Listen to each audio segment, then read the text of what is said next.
Welcome students to the MOOCs lecture on statistical inference. This is lecture number 19. As I said at the end of the last lecture, that today what I am going to start is called testing of hypothesis. At the very beginning, I said that parametric inference has two forms: theory of estimation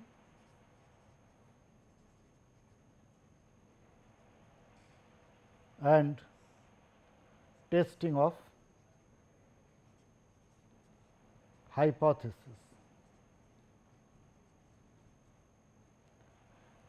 It is parametric, means we have an idea of the distribution. Only thing we want to know from the sample that what are the possible values of the parameter of the distribution. In theory of estimation, we have seen we try to obtain those values either as a one specific value, which we call point estimation, where we have learnt the method of moments and method of maximum likelihood, and also we have learnt how to estimate a confidence interval, so that we are confident, which gives us the probability that the parameter of the distribution will lie within this interval with very high probability, say 95% or 99%. At least in this class, we have dealt with problems associated with these two probabilities. Testing of hypothesis is slightly different. Here, we do not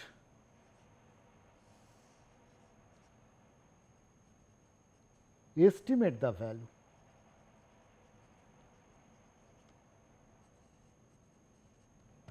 Rather, we come up with a hypothesis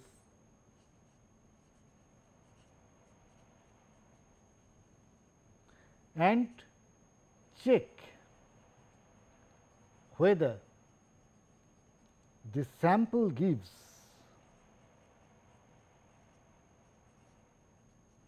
enough evidence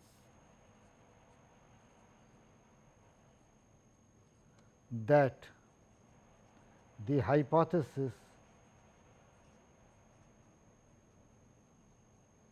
can be accepted, or perhaps it can be rejected also if the sample does not give enough evidence in support of the acceptance. So, a statistical hypothesis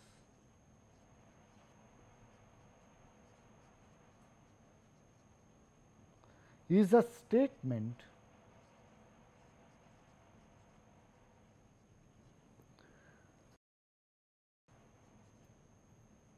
related to some characteristics of the population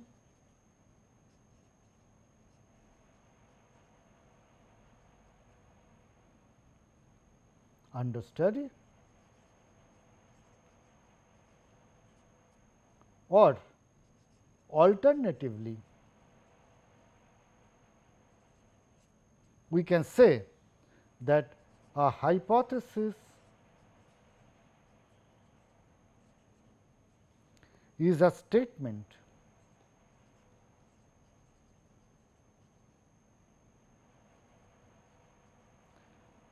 about the probability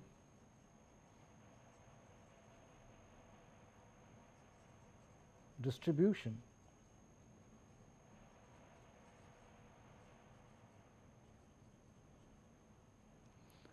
characterizing a population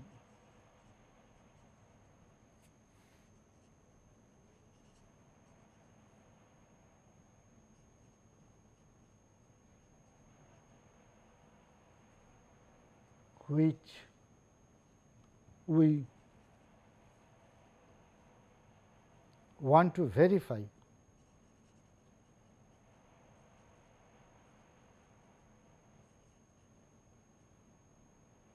on the basis of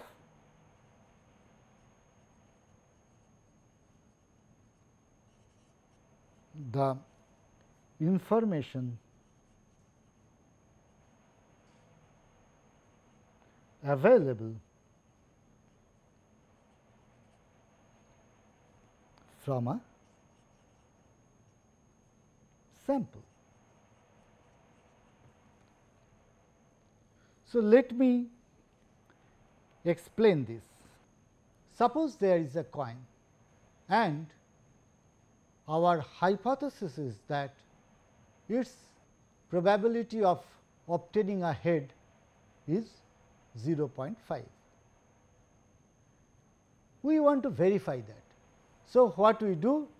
We toss the coin certain number of times and we have already decided that if the number of heads shows certain property, then we are going to accept the hypothesis that indeed the coin has the probability of a head or probability of a success to be 0.5, and otherwise we are going to say that the coin does not have the probability of getting a head with 0.5. So, for example,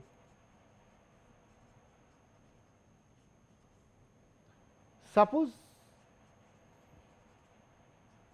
the coin is tossed 100 times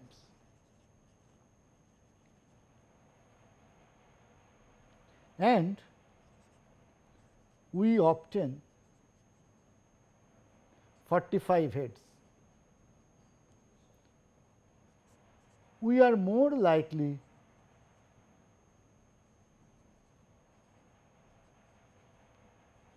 to accept that the coin has a probability of success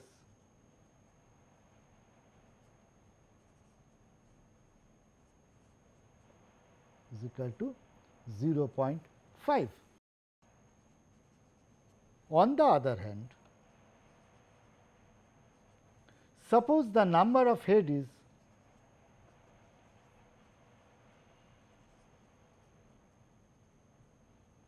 say 20. Are we likely to accept?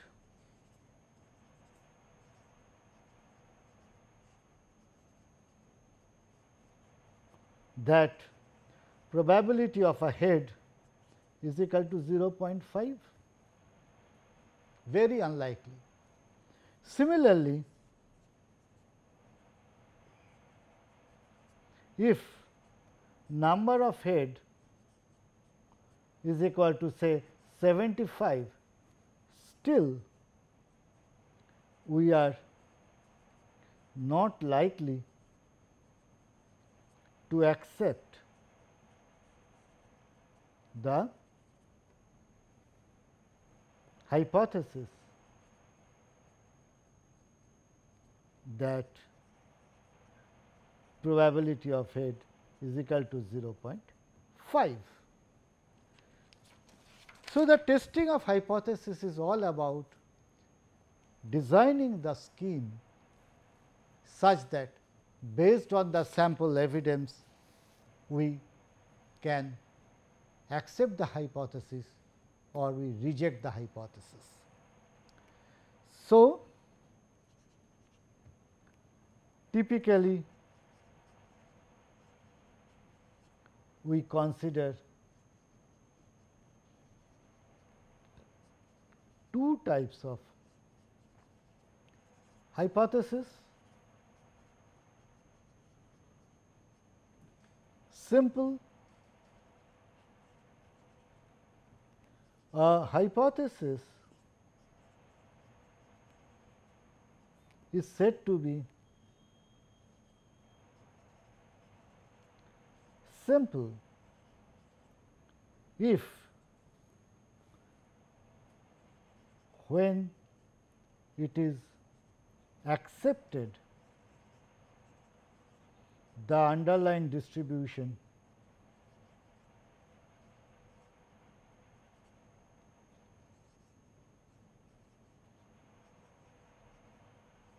is completely known.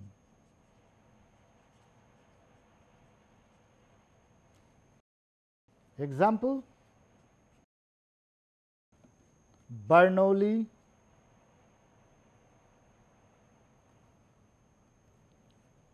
P, and hypothesis is P is equal to 0.45, or more generally P is equal to P0, which is fixed. So that if we accept that P is equal to P0, then we know the distribution completely. Similarly, say Poisson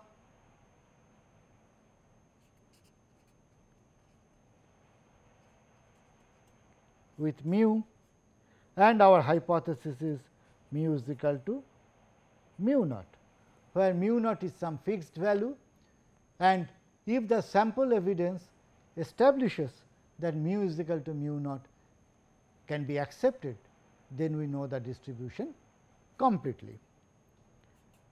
When we are looking at normal mu comma sigma square,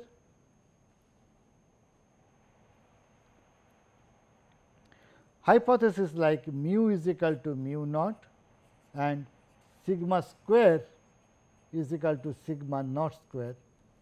So, these are all simple hypotheses, so that if the hypothesis is accepted, then we know the distribution completely. On the other hand,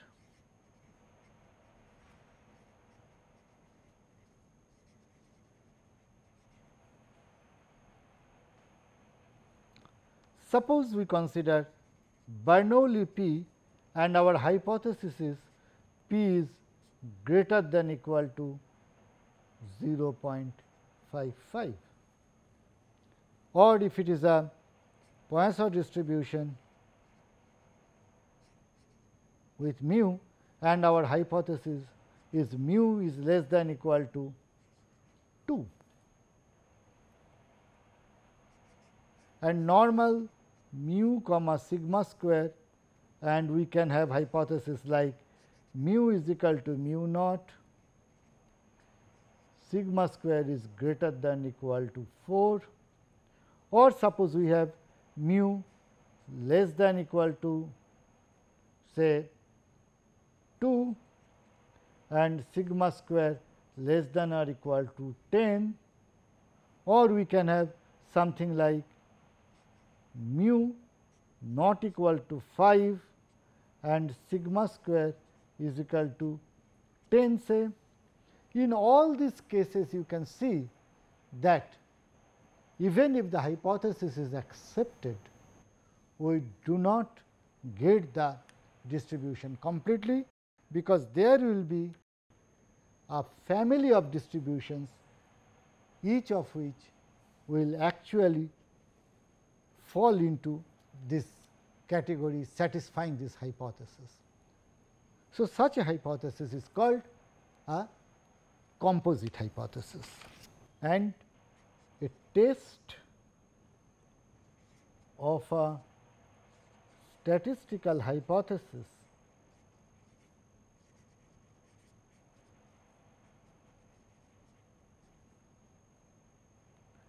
is a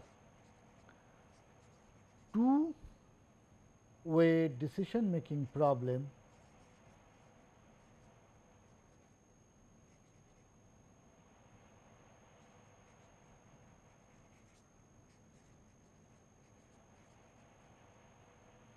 so that on the basis of the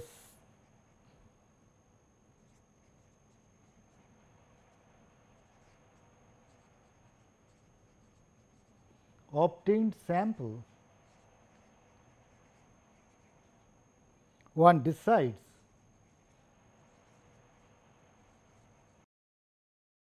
whether the hypothesis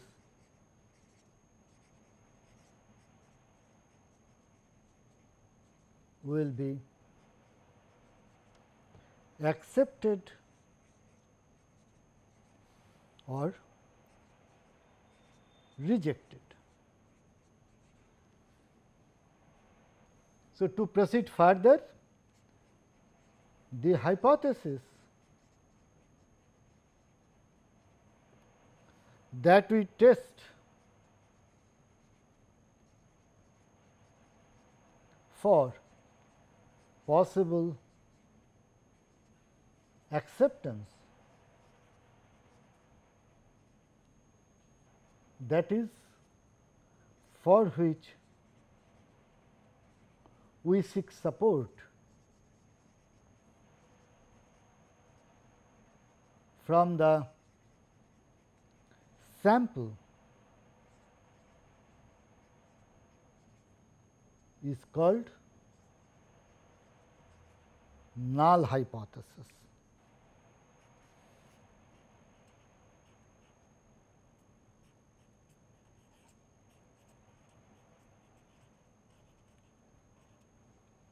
It is denoted by H naught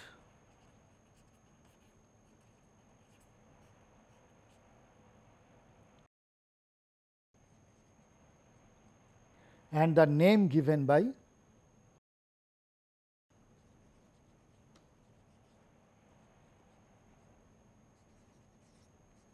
R. A. Fisher. But typically, the acceptance or rejection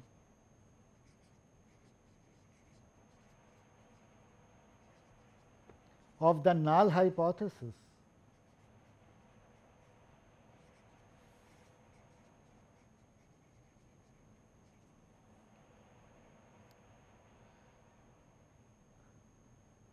depends upon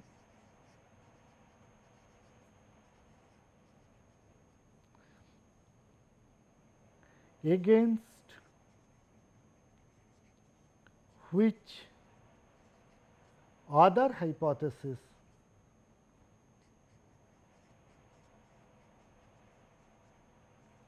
it is being tested.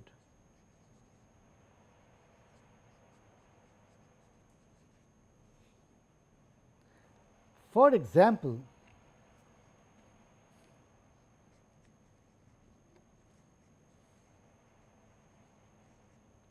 suppose we get 45 heads in 100 tosses of a coin.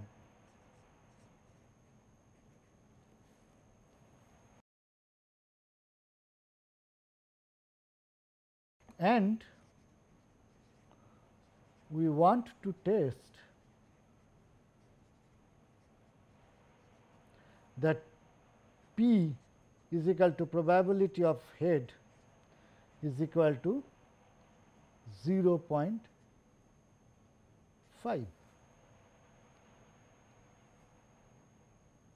Then, if the alternative is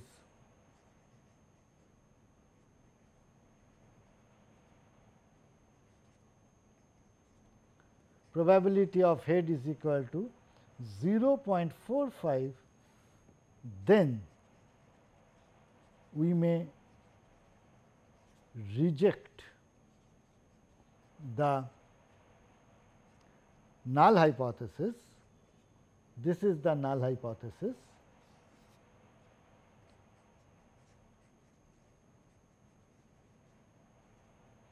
H naught in favor of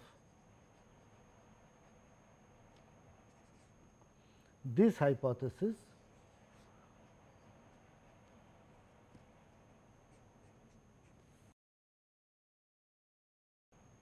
On the other hand,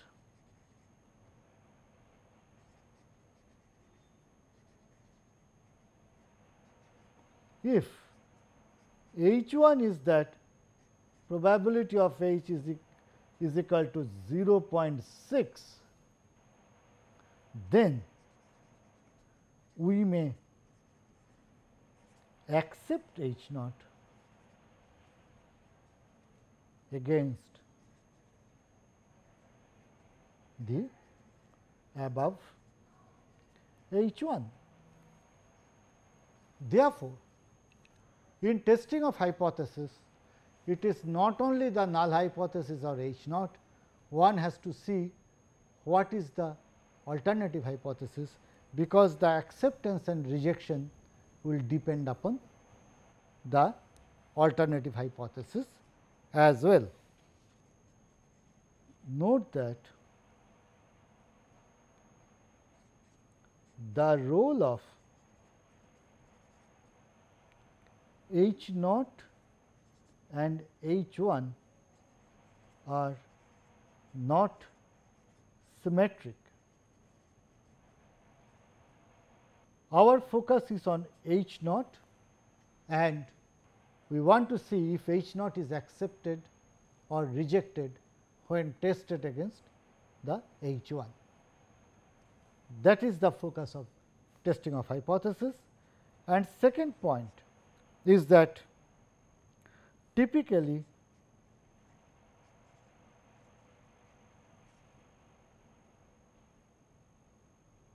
one should try that both H naught and H1 are simple. If that is not possible,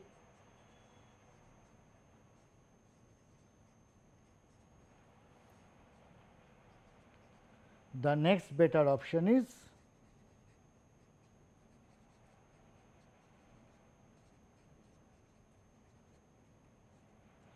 H naught is simple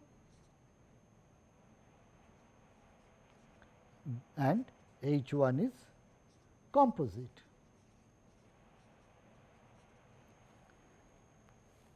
Because if H naught is composite, then by accepting that, we do not really learn much about the characteristic of the population.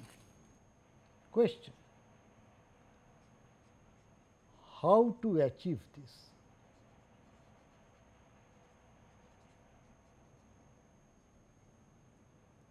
So, the whole purpose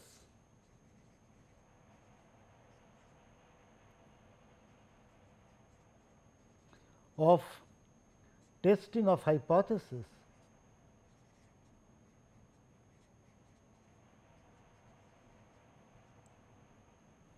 is to divide the total sample space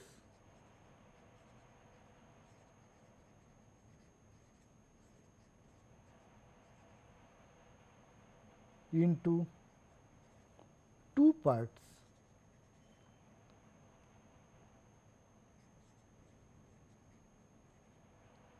One is called the critical region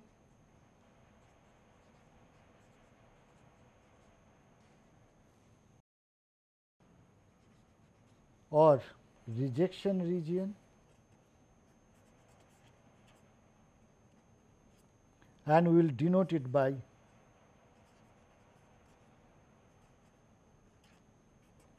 W, and the other one is the acceptance region.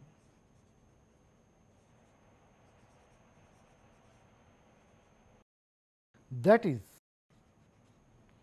we choose an appropriate statistics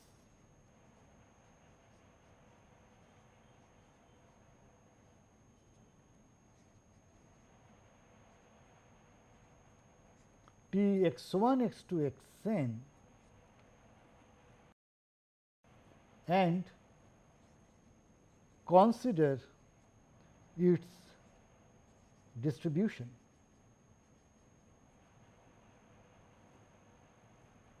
For example,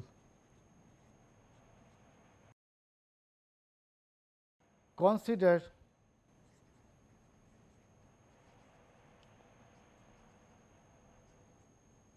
the test of the hypothesis H naught p is equal to 0.5.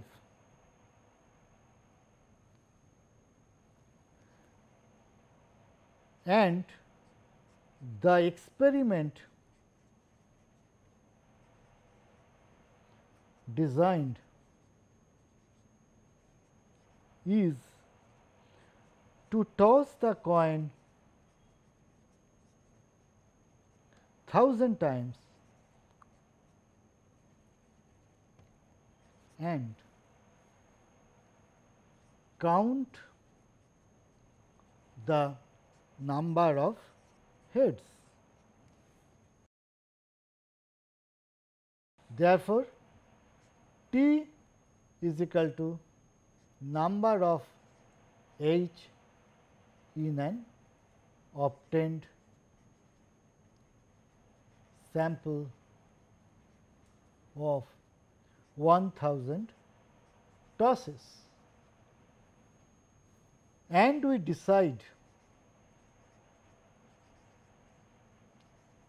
that the null hypothesis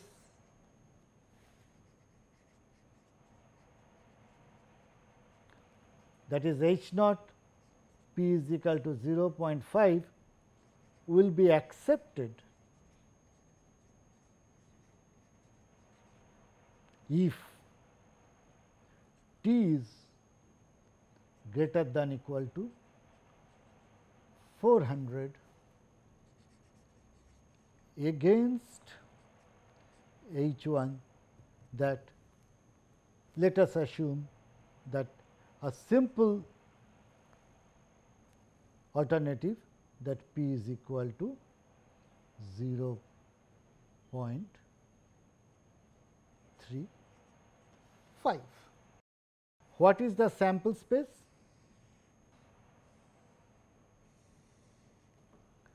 Sample space has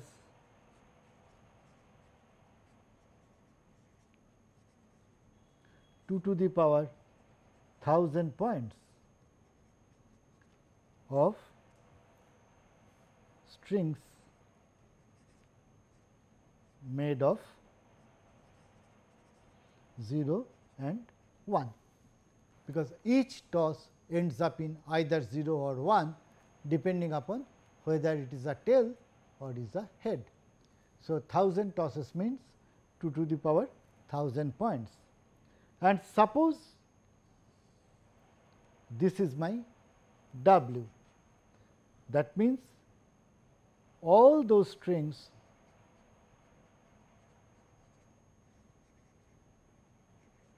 having number of head is less than equal to 400. So, less than 400.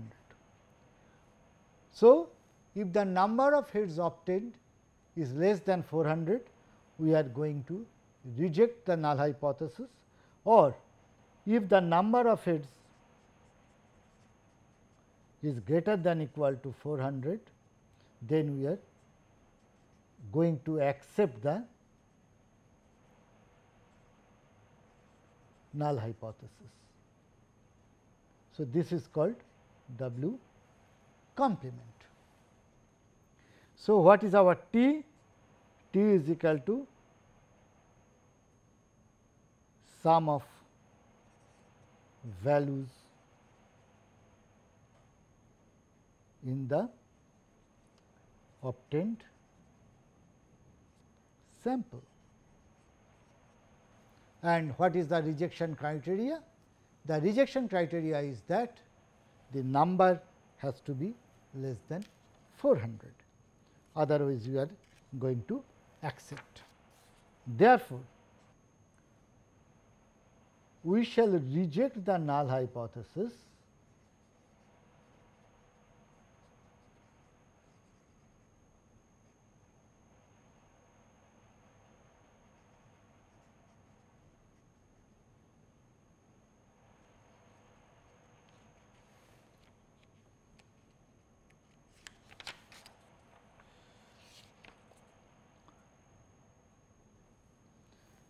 now. Any decision making process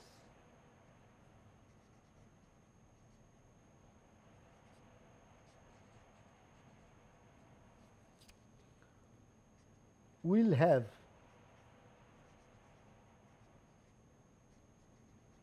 two possible errors associated with it.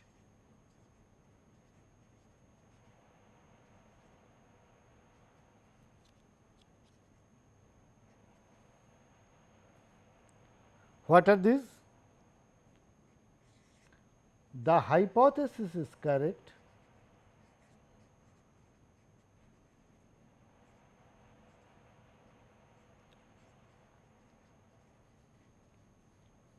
but we have rejected it.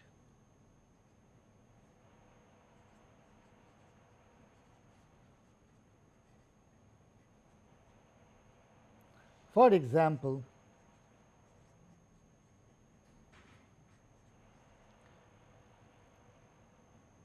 P is equal to 0.5 with respect to the above example of tossing the coin 1000 times, and suppose the number of heads obtained is 395. Then we are going to reject the H naught even if P is equal to 0.5 is true. The above type of error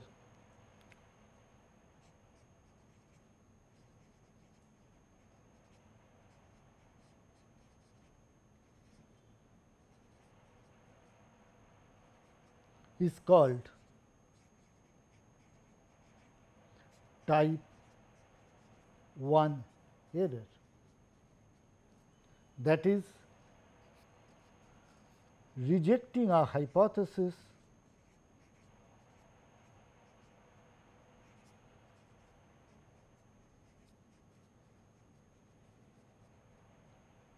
when it is true. The other type of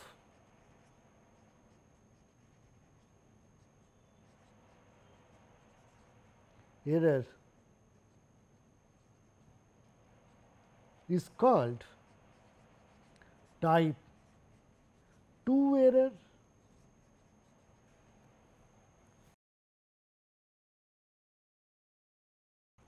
that is accepting the null hypothesis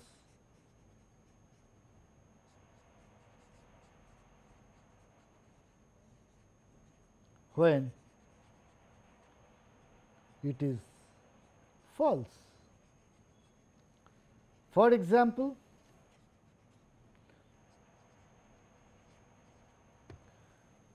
suppose the actual value of P is 0 0.4, but because of the sample obtained that has say 410 heads, we accept the null hypothesis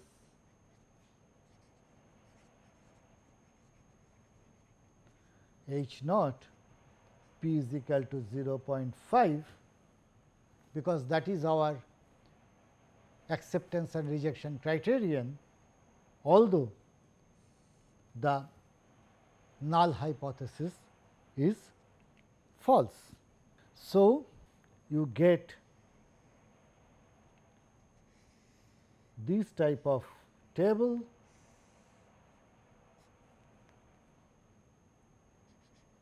accept H naught,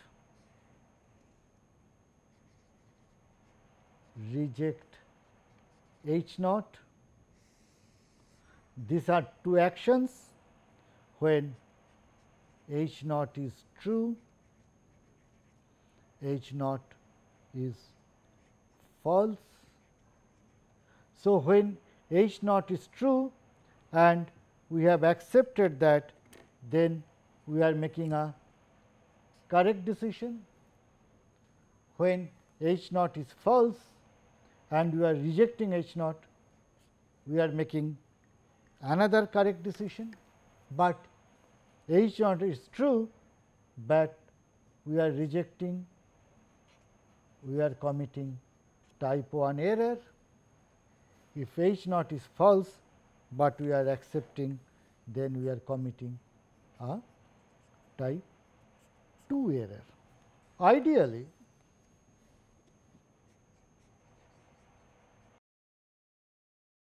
we like to minimize both the errors.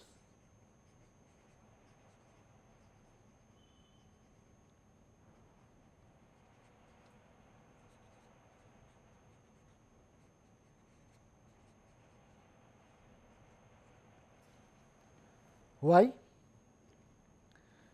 Because the acceptance region and the rejection region are decided beforehand. So, suppose this is my sample space, this is the rejection region, this is the acceptance region,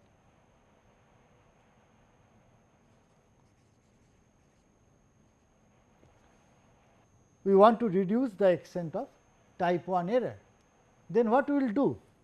We will make the rejection region smaller, so that probability of rejecting a null hypothesis when it is true is less. Say for example, I was talking about that rejection region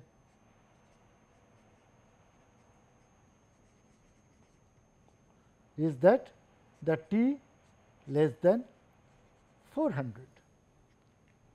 In order to reduce type 1 error, suppose we make it new rejection criteria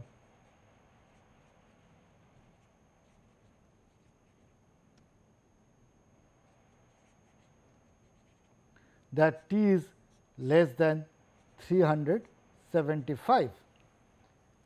That means, if number of heads is greater than 375, we are going to accept that the coin is having 0.5 probability of getting a head. What is the effect? The effect is that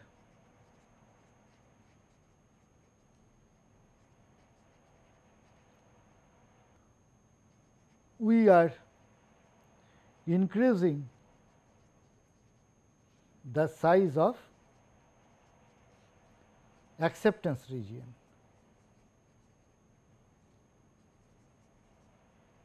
Right? As you can see, now the acceptance region is bigger. So,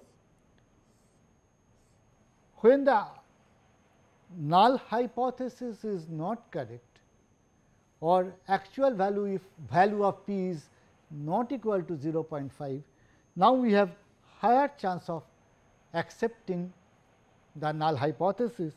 Say for example, if the number of heads is 390, in earlier cases we would have rejected it, but now we are going to accept it. I hope the concept is clear. Therefore, what it suggests that if you want to reduce the type 1 error, we are going to increase the probability of type 2 error and vice versa. We denote the probability of type 1 error by alpha and probability of type 2 error as beta. Ideally, both alpha and beta are to be reduced simultaneously.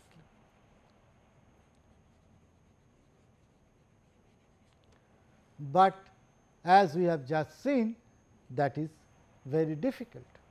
So, what we do? We have to come to a compromise. What is the compromise? The compromise is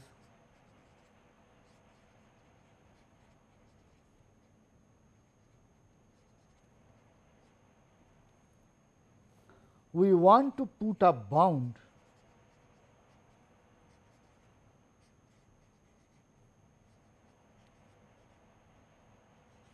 on alpha. Say 5%. That means that we have to design the rejection in such a way that the rejection region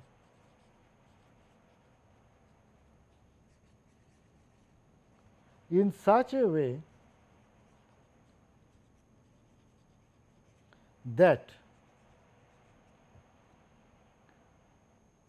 the probability of type 1 error is less than equal to 5%. That means, only in 5% of cases, even if the null hypothesis is true, we are going to reject that null hypothesis, not more than 5% of cases. Now, given the size alpha,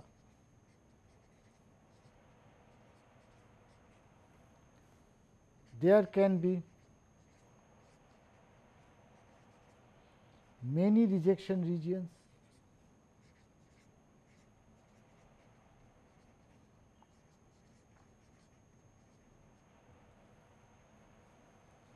Say this is one rejection region of size alpha. Suppose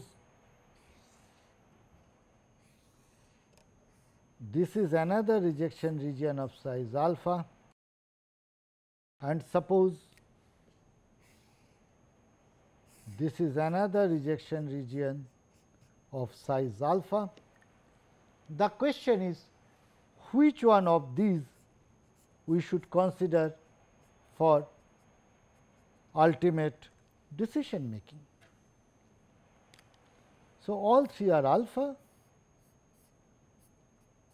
Which one we should take? That is the question. Here comes the role of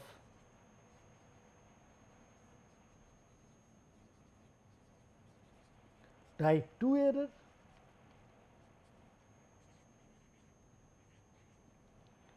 Of all the different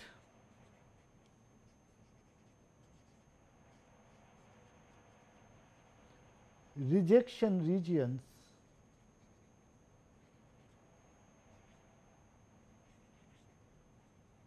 of size alpha, we choose the one that has the least probability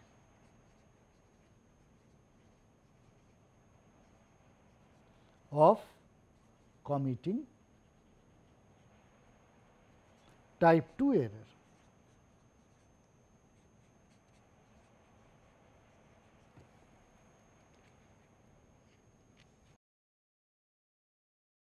That is,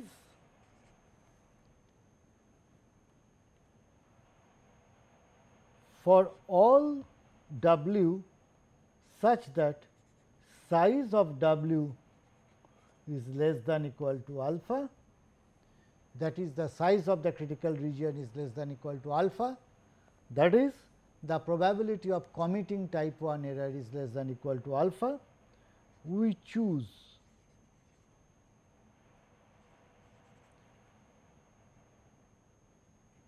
W 0 such that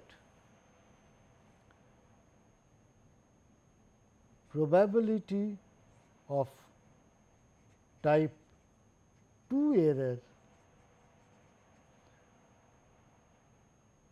for W naught is minimum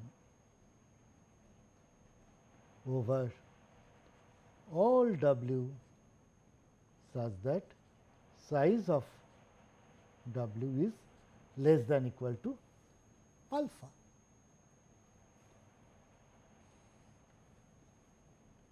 Or in other words,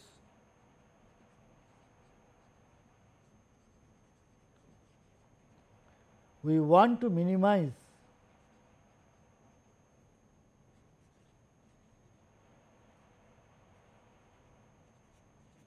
beta among all W's of size less than equal to alpha. Or in other words, we want to maximize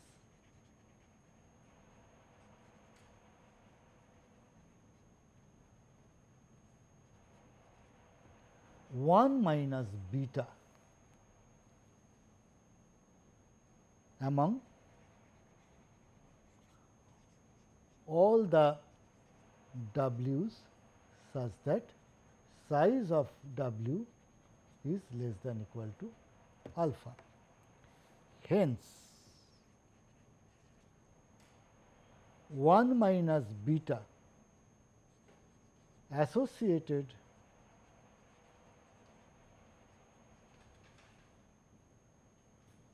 with a critical region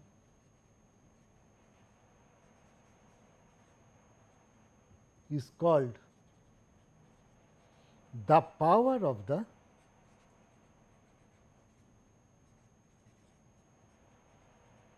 test.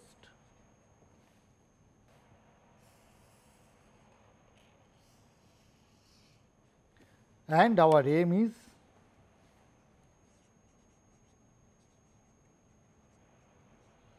to maximize the power.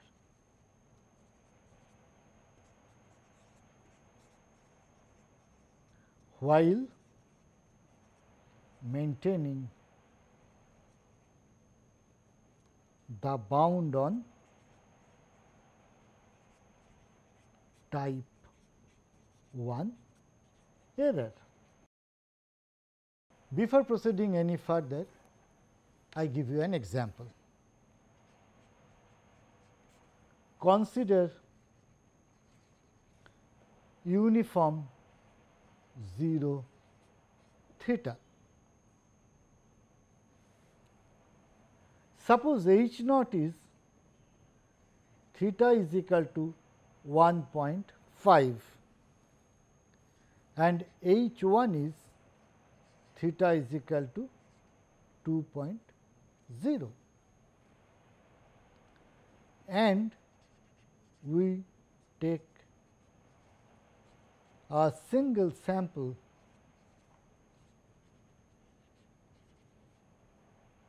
x 1. So, what is the situation?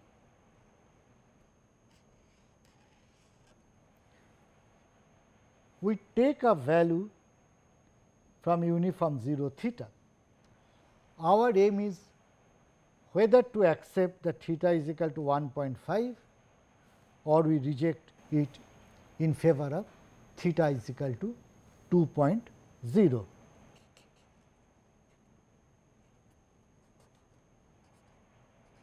Obviously, if the sample falls in the interval 1.5 to 2.0,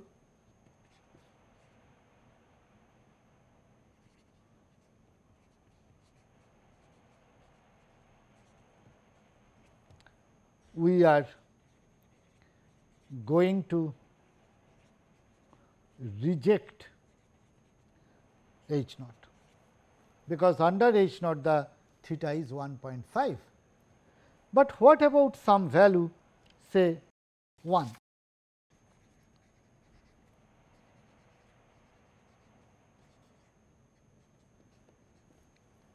We can obtain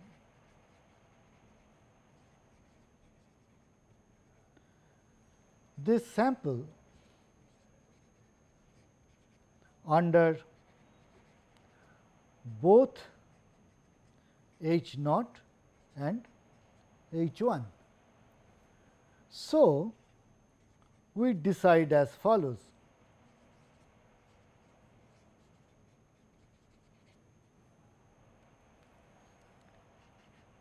Accept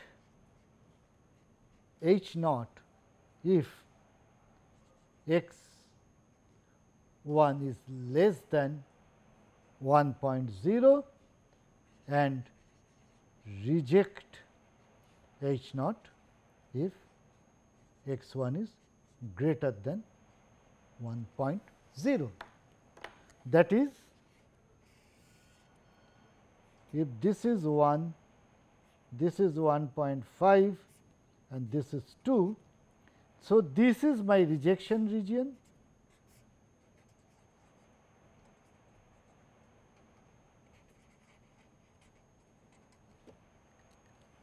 and this is the acceptance region. So, what are the probabilities of the errors? So, probability of type 1 error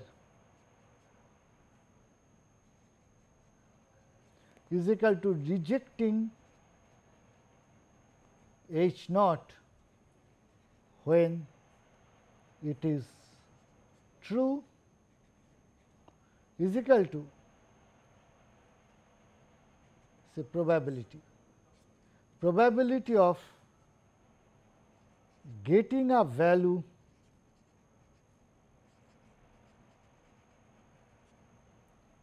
greater than 1 when theta is equal to 1.5 is equal to 0.5, because the value of x will lie between 1 to 1.5. upon 1.5 is equal to 1 by 3. So, this is my alpha. What is the probability of type 2 error? Is equal to beta is equal to probability of accepting H naught when H 1 is true, that is probability 0 less than x less than 1 when theta is equal to 2 is equal to 1 upon 2 is equal to half. So, I hope the concept of type 1 error and type 2 error is well understood. In the next classes, I shall do some problems on testing of hypothesis, and also I will conclude my lecture by focusing on an important theorem with respect to testing of hypothesis, which is called Neyman-Pearson lemma. Okay, students, thank you so much. See you in the next class. Thank you.